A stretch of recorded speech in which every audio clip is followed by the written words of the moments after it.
ஜெப வீரராகிய இயேசு கிறிஸ்துவின் நாமத்தில் உங்கள் யாவருக்கும் என்னுடைய அன்பான வாழ்த்துக்கள். இன்றைய தியானத்தின் தலைப்பு அப்பா பிதாவே, அப்பா ஃபாதர். வாசிக்க வேண்டிய பகுதி லூக்கா 11ஆம் அத்தியாயம் முதல் 13 வசனங்கள். இயேசு ஓரிடத்தில் ஜெபம் பண்ணி முடித்த பின்பு அவரது சீடரில் ஒருவன் அவரை நோக்கி, ஆண்டவரே, யோவான் தன் சீடருக்கு ஜெபம் பண்ண போதித்தது போல நீரும் எங்களுக்கு போதிக்க வேண்டும் என்றான்.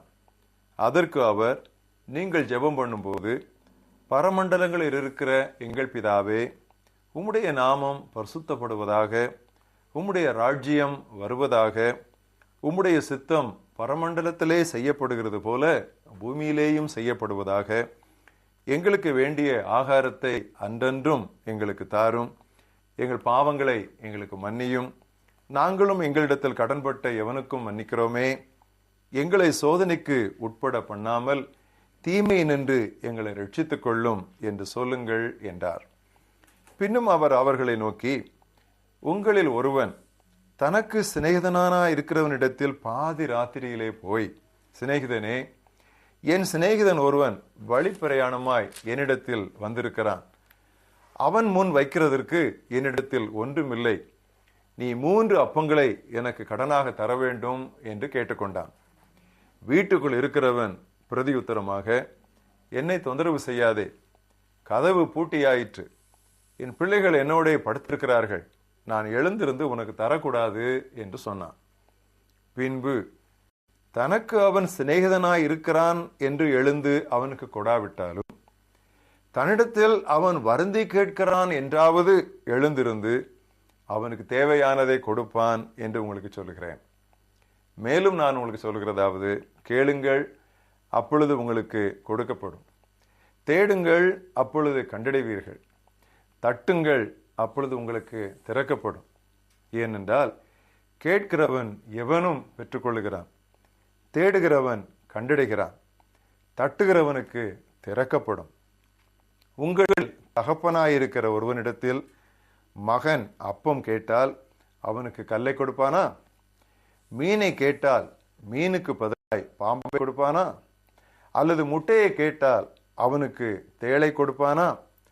பொல்லாதவர்களாகிய நீங்கள் உங்கள் பிள்ளைகளுக்கு நல்ல இவுகளை கொடுக்க அறிந்திருக்கும் போது, பரமபிதாவானவர் தம்மிடத்தில் வேண்டிக் கொள்கிறவர்களுக்கு பரிசுத்த ஆவியை கொடுப்பது அதிக நிச்சயம் அல்லவா என்றார்.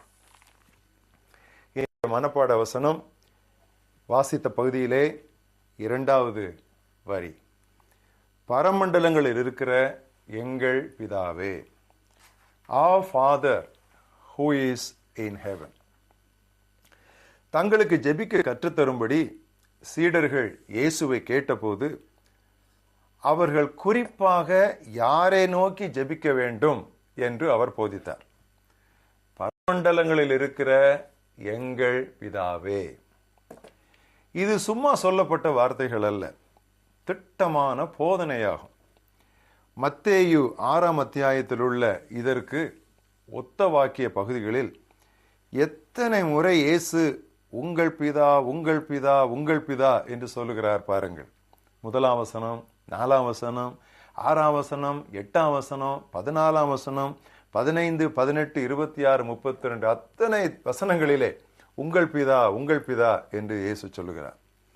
ஆனால் எங்குதான், எப்பொழுதுதான், ஏன் தான் கிறிஸ்தவர்கள் இயேசுவை நோக்கி ஜெபித்து இயேசுவின் நாமத்தில் ஜெபத்தை முடிக்கும் பழக்கத்திற்குள் சரிந்தார்கள் என்று என்னால் புரிந்து கொள்ளவே முடியவில்லை.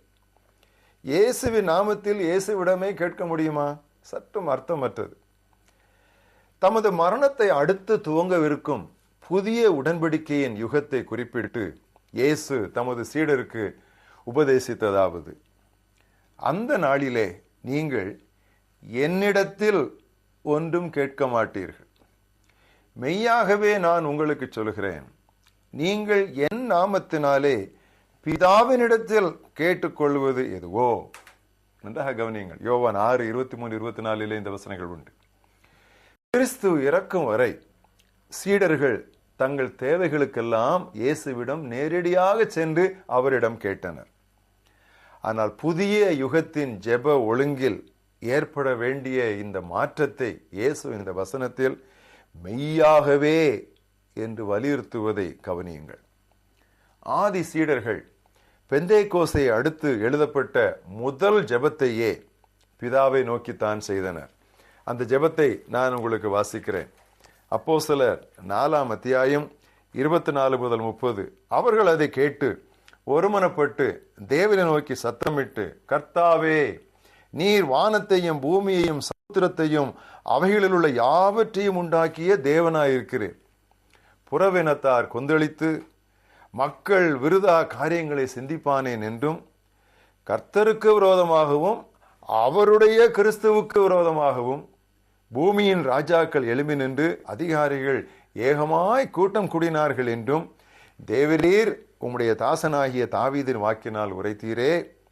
அந்தபடி உம்முடைய கரமும் உம்முடைய ஆலோசனையும் முன் குறித்தவைகள் யாவையும் செய்யும்படி ஏரோதும் பொந்தியு பிலாத்தும் புறவினத்தாரோடும் இஸ்ரவேல் மக்களோடும் கூட நீர் அபிஷேகம் பண்ணிய உம்முடைய பரிசுத்த பிள்ளையாகிய இயேசுவுக்கு விரோதமாய் மெய்யாகவே கூட்டம் கூடினார்கள்.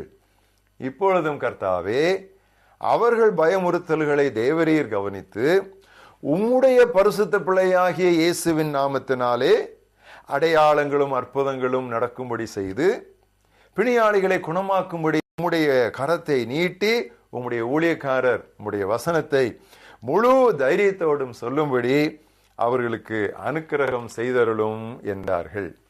இதுவே பவுலின் பழக்கமாகவும் இருந்தது. அவன் என்ன சொன்னான்? பிதாவை நோக்கி வேண்டிக் கொள்கிறேன் என்று அடிக்கடி அறிக்கையிட்டான். எபேசியர் 3:15, 6:17, 1:16-17 வசனங்கள். பாவங்களை நாம் பிதாவிடமே அறிக்கையிட வேண்டும். அப்படி அறிக்கையிடும் பொழுது அவரது குமாரனின் இரத்தம் நம்மை தூய்மைப்படுத்தும்.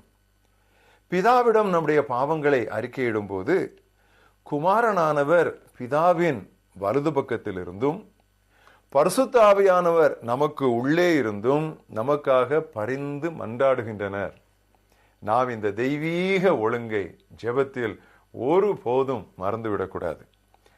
ஆன்மீக ஆசீர்வாதங்கள் அனைத்தும் கல்வாரியில் கிறிஸ்து முடித்துவிட்ட பணியினால் நமக்கு வருபவைகளாயிருந்தாலும் அவைகளை அனுபவிக்க நாம் பிதாவிடமே கேட்க வேண்டும் என்று போதிக்கப்பட்டிருக்கிறோம்.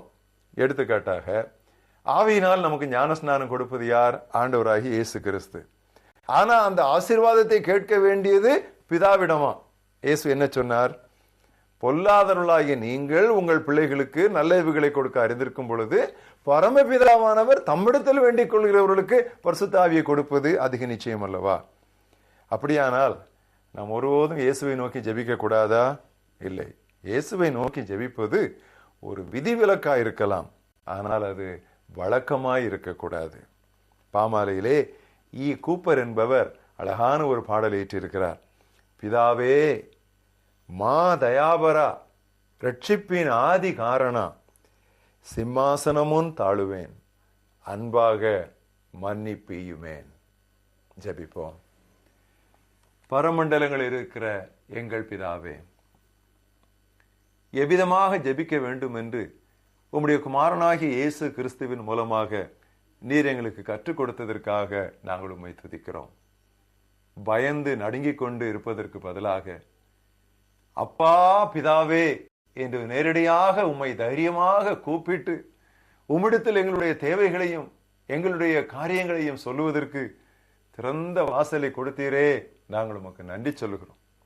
எங்கள் ஜெபங்களுக்காக உமது வலது பக்கத்தில் உட்கார்ந்திருந்து பரிந்து பேசிக் கொண்டிருக்கிற பரிசுத்த ஆவி இயேசு கிறிஸ்துவுக்காகவும் எங்கள் இருதயத்தின் ஆழத்திலிருந்து எங்களுக்கு உள்ளே இருந்து எங்களுடைய ஜெபங்களுக்கு விசையும் திசையும் தருகிற பரிசுத்த ஆவியானவருக்காகவும் நாங்கள் நன்றி சொல்லுகிறோம்.